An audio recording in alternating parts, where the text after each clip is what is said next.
I think inclusive business, of course, is a term a lot of people ask questions about what it means and what it is. I think we created within the community a certain common understanding about what we understand by inclusive business, in contrast to other definitions that rather link to personal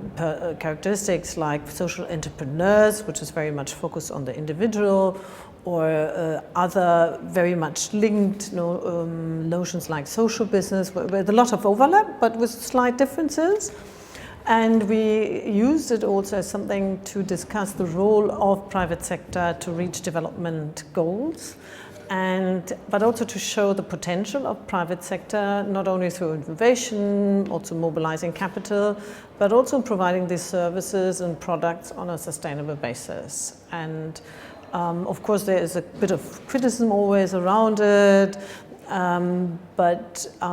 that's always the case, and you basically have to see whether that's a fair criticism, and you have to find new answers and basically enhance your approaches.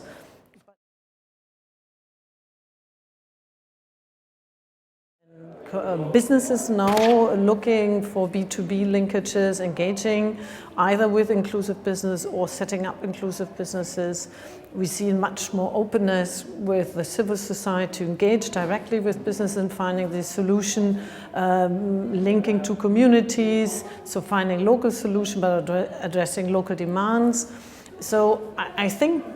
we have done quite a lot of progress and creating new actors. And I also see that a lot of young entrepreneurs are coming, wanting to do business in a different way.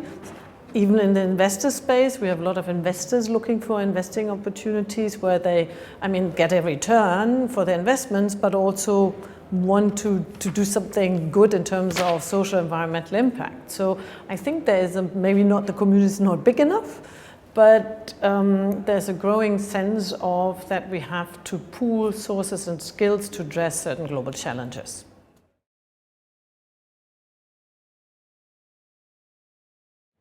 Well, the Inclusive Business Action Network will build on existing efforts and initiatives, so it's not there to duplicate, but rather to identify all different initiative approaches and provide knowledge to a broader community, because it's very difficult. We have a lot of initiative in different spaces, so we really have to see what they do and what they're good for, and how we can link the partners to the right initiatives, or how partners can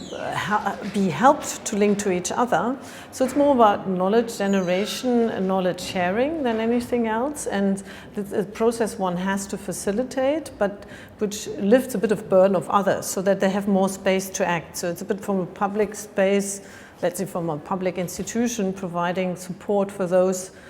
that are probably out there to find this solution, but they have problems to find partners, or have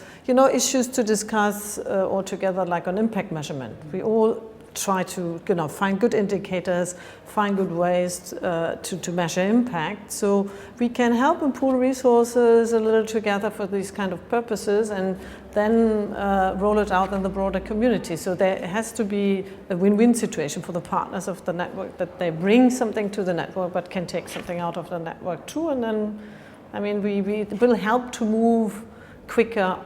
on scaling up inclusive business, because any of us alone won't do it. So hopefully we have a collective action that does the trick.